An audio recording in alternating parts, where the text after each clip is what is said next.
Your story is one that's been inspiring to many individuals throughout the Share Group, as well as throughout your family and friends as well. So thank you for coming to tell us a bit of your story today. So first thing that I have found interesting is your pathway to your career, your academic preparation that brought you to the Share Group, and what you do with the Share Group now. I have a bachelor's degree in exercise science from Slippery Rock University, and I started at the company as a pharmacy technician back then, and I have been here throughout the time. When was that? In February of 2008, I started with the company. So you've been here a while. Just a little bit. I also have a master's degree in adaptive physical activity from Slippery Rock, and then I taught in a school for a couple years, and I decided that wasn't for me, and I went back to school and got an associate's in physical therapist assistant, and I hope to continue that within the company. So your entire journey has been one that has prepared you to take care of others. Yeah.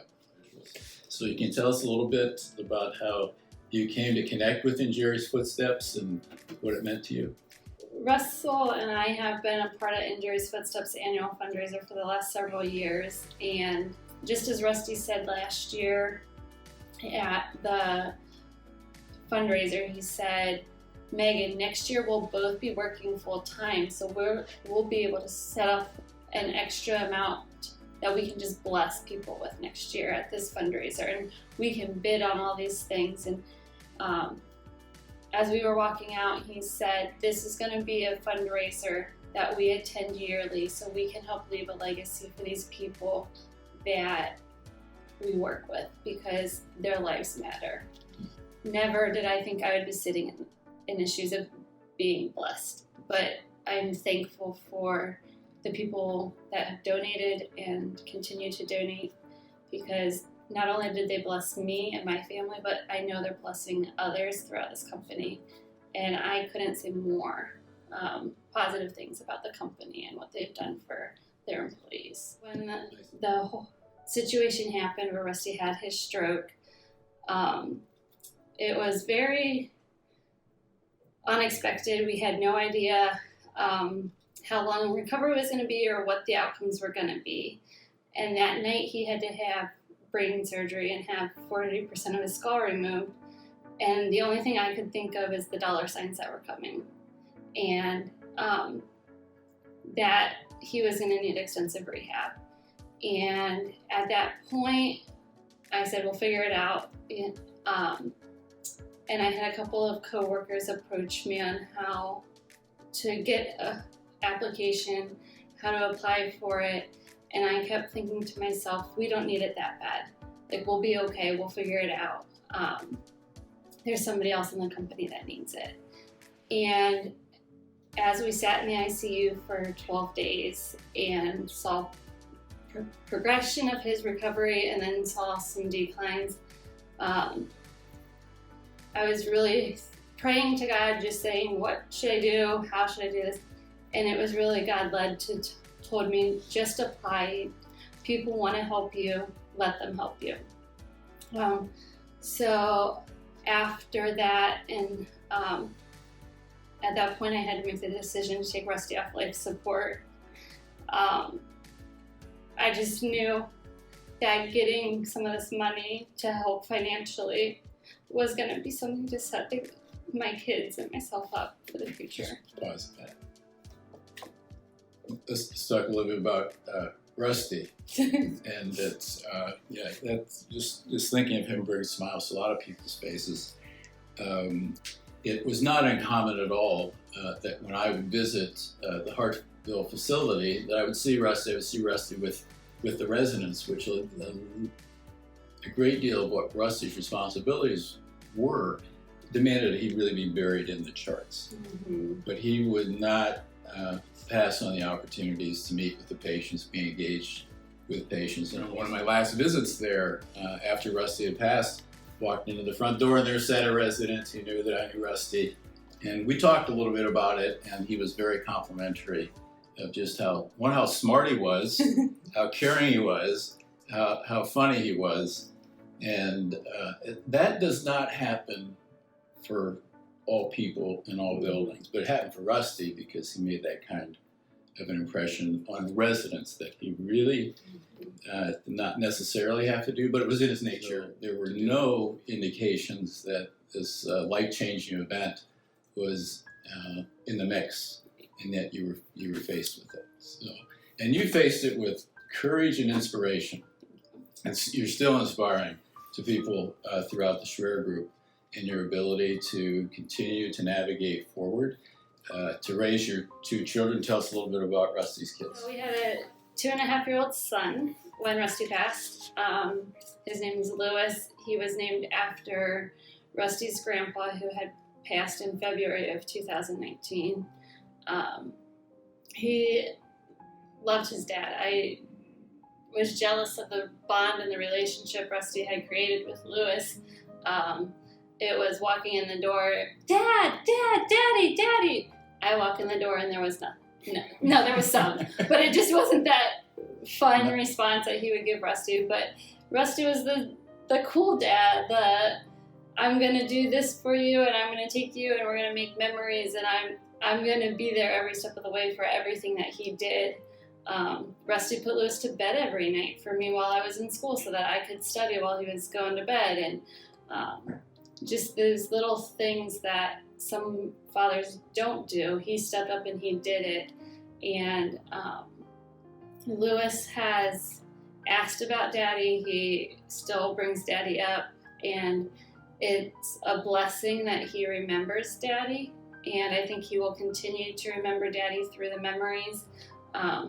Yes, we talk about those memories, but he remembers a lot, and he is going to turn out just like his dad, I think, and that's a blessing for me, because then I always have that part of Rusty with me.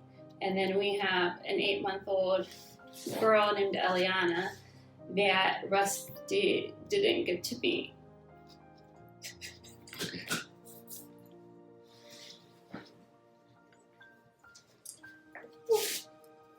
So I was 29 weeks pregnant with Eliana when Rusty had his stroke. I was 31 weeks pregnant when he had passed. And leading up to the end of October, we had just solidified the name of Eliana. And Eliana means God has answered. And we always picked names that had a strong meaning. And I think that even though in the hard time of Rusty in the ICU, God had an answer. The answer was giving me the blessing of a daughter that would help heal where I was going to lose some love and lose Rusty. But I think that with that and knowing that he did answer by giving me this blessing, and it was just, I know Rusty is with her. And everybody these days that tell me that Eliana is starting to look more like Lewis and Rusty. It used to be Eliana looked like me. And I think as she's growing older, she is looking more like Rusty.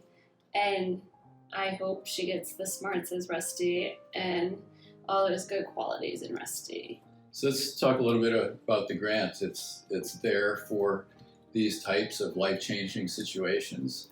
You told us about how you became aware of it and how you and Rusty had contributed to it. Can you tell us a little bit more about how it impacted you in this event? I was able to focus on the kids, focus on my health as I was finishing pregnancy.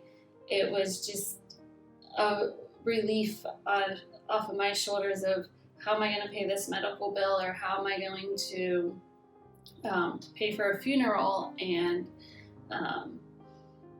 I knew I was going to have a hospital stay coming up and going on 12 weeks of maternity, and we had planned how we were going to make that work when it was the two of us. And that was all thrown by the wayside, and we had to come up with a new plan. And I was stressed, to say the least, financially, and receiving that letter, it was just a blessing. It felt like there was a weight lifted off my shoulder. It felt like I was able to focus my attention on something else focus on getting Lewis to a point where he understood that Dad was in heaven, and give him all the love and support he needed. It was right before Thanksgiving and Christmas and New Year's, so that was hard. And I was worried, how am I going to supply presents for Lewis for Christmas? And luckily there were other people that stepped up to help with that. But I just felt so much relief. What would you say to individuals who are faced with life circumstances that the grants could be helpful? They're considering applying for the grant, but they have apprehensions about asking for help. What would you say to those people? It never hurts to apply. There's nothing that is too small in life that's unexpected, and there's nothing as big as what I experienced. There's so much in between, and not everybody in the company knows who applies and who doesn't apply. And I mean, my story was a little more unique because it was a loss of another employee here. And so my story was out a little bit more than others, but you don't hear stories about people applying without your willingness to talk. I know you've touched on it about how Rusty was smart and he made the impact on residents at Hartville, and that is all true. And Rusty started with the company in 2006 in the pharmacy, so he had the privilege of working with many of the people that I still work with, and that's a blessing because they knew him, so they can help me keep his memory alive. And back in the day of Rusty's college days and him being a prankster, he always pulled pranks in the pharmacy, and he was always just that fun-loving guy who just wanted work to be fun, and he would shoot rubber bands and do some things just to, keep life interesting here. He just had that care for life, and he cared so much about the residents and at Hartville, where he spent most of his time as a nurse. And I remember when he got offered the position, he kept saying, "Megan, I don't think I can take it because I don't get that interaction with the residents like I do on the floor." And after some talking to and understanding, he decided to take it, and there was no better fit for him in a job. Like, he loved that job. He just really valued creating relationships, keeping relationships, and providing whatever needed to be done at that time. So Megan, there's a lot of people, I'm one of them, who's been on this journey with you for many years. And the most recent events, the loss of Rusty is certainly a tragic, heartbreaking story. But you also are able to show us the heartwarming parts of your experience, the gratitude and the appreciation that you've expressed for those who have helped, really the love and the caring that Rusty was always a big part of, but you continue. I was watching a 9/11 anniversary show last week, and one of the survivors of 9/11 said, "Well, what was your takeaway?" And he shared with the audience that live well, love well, and you can be certain that you've made a positive difference in this world. Rusty certainly did that, and you continue to do it. So thank you for telling your story.